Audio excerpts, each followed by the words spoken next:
Warzone 2 is nearly upon us, with Call of Duty's next battle royale set to arrive in just one day. To jump in as soon as possible, Warzone 2 launches on November 16th, but the exact time it's available to play will depend on which region you're logging in from. In the UK, Warzone 2 is available to play from today at 6 PM Greenwich Mean Time, while the Battle Royale will launch at 7 PM Central Europe Time, 2 PM Eastern Time, 11 AM Pacific Time around the world. Warzone 2 will be available to play on PC, Xbox One, Xbox Series X and S, PS4, and PS5. For PC players, the Warzone sequel arrives on Steam OS, which is a good thing. Warzone 2 will redefine the franchise's free-to-play experience with an all-new way to play. New DMZ mode is new game mode. Its Battle Royale mode will also get some incredible new features in addition to fan-favorite returning concepts based on community feedback. And across all game modes, expect new strategies to attain victory through retooled vehicle mechanics, aquatic combat, and more. The biggest new changes with Warzone 2.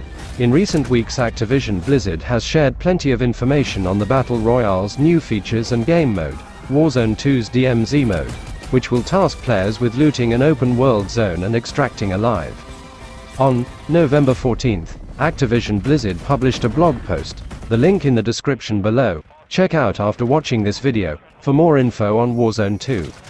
So in DMZ Extraction Zone, players will need to contend with radiation and sandstorms while completing tasks for a range of the in-game factions. Earlier in the week, developers reportedly told streamers that the game mode shouldn't be compared to fellow extraction shooter Escape from Tarkov. The goal is to loot up and get out alive. It's about exploring an active open linear world, completing missions and objectives, and exfiltrating with loot, cash, valuables, and rewards to build out your inventory for the next infiltration. As for the traditional Warzone Battle Royale mode, players can expect a new gulag that requires teaming up with their rivals to survive. At the start of all Battle Royale matches, when players drop from a cargo plane in Al Mazrah map, players will have only an X12 handgun, 2 armor plates, and an empty hand. Everything else must be collected within the map, including a proper loadout, returning from the original Warzone. The loadout contains primary and secondary weapon, lethal and tactical equipment, a perk package, a pre-made set of 4 perks containing Modern Warfare 2 base, bonus, and ultimate perks. Loadouts arrive in loadout drops, which can descend at any time between the 2nd and 6th circle collapses through an in-game event. Loadouts can also be earned earlier in match by clearing out a stronghold, once those are available. If a loadout is lost, or if you want to have elements from multiple loadouts on your operator, you can earn additional loadouts by clearing another stronghold or picking up another loadout drop. Buy station will now have a primary weapons to purchase. Instead of buying loadouts from a buy station, the buy station contains only custom primary weapons from your lower D outs.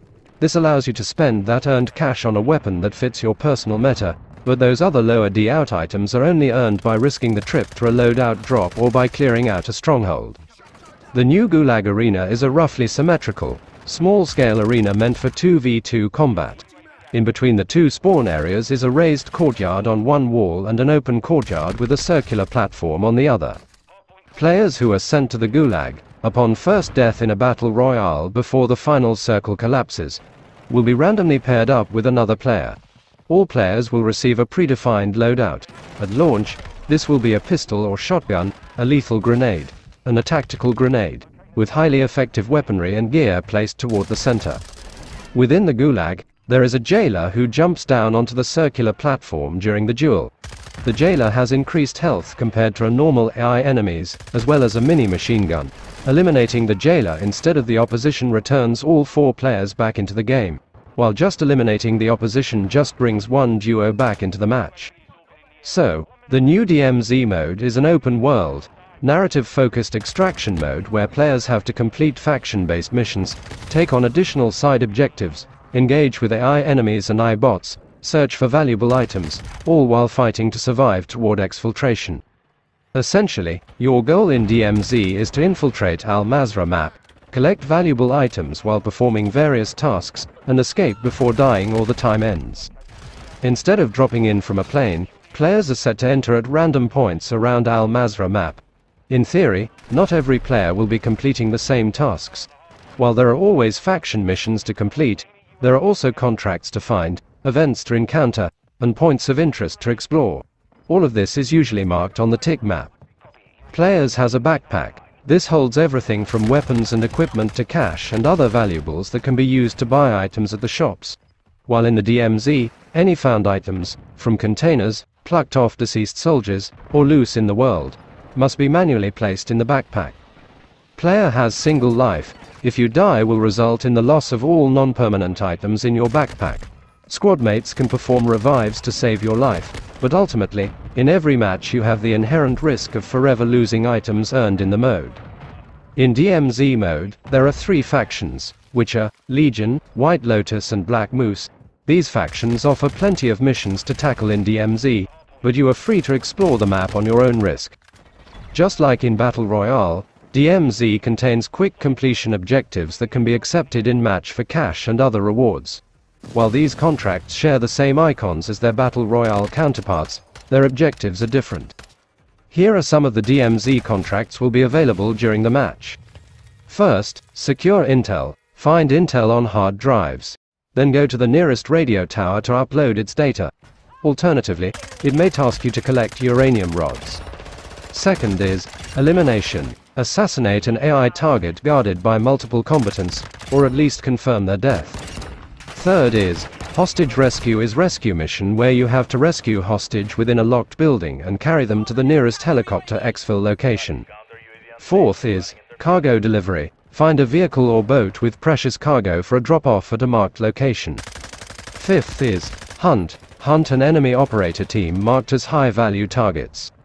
Sixth is destroy supplies. Locate and destroy 2 supply sites with planted bombs. While DMZ focuses mainly on eliminating AI enemies, you may also encounter other players during your travels across Al Mazrah map. You are free to engage or avoid these other squads as you see fit. In squad-based DMZ matches, such as 3-player co-op, there is also the option to team up with other squads instead of fighting them, though you might be initially reticent to partner with rival players through proximity chats.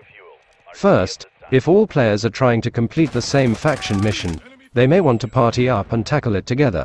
Alternatively, if one group is newer to DMZ and can convince a more experienced party to help them out, that could help them survive in a match longer, or, in situations where 2 squads are in a heated battle, they can ultimately decide to save their ammo, assimilate, and revive each other before soldiering on. Also, friendly fire is disabled on temporary squad mates. In DMZ mode, you can carry the following items when you first start the match. 2 weapons with their maximum amount of ammo. 2 equipment pieces, a field upgrade and kill streak. Armor plates and gas mask. Everything else such as cash, additional ammo, weapons and equipment, and valuables, is stored in the backpack. Each item picked up in DMZ that is over the loadout capacity is automatically placed into the backpack. If the item is within a container, for example, a medical supply case, a dead player loot pack, or a weapons cache, you must individually select items from that container to place within the backpack. If at any time you wish to drop something within the backpack, it must be individually selected and dropped. The same applies for swapping inactive loadout items, like equipment or field upgrades, with ones in your loadout. Carrying around different types of loadout items is incredibly helpful for adapting to the DMZ. For example, keeping a spare heartbeat sensor in the backpack is helpful for traveling through strongholds where multiple enemies and players can be present. Or, if you're about to go across a wide open stretch of desert, you can stash a shotgun in the backpack and swap to a long-range rifle. Every item, including loadout items like weapons, also has a cash value associated with it.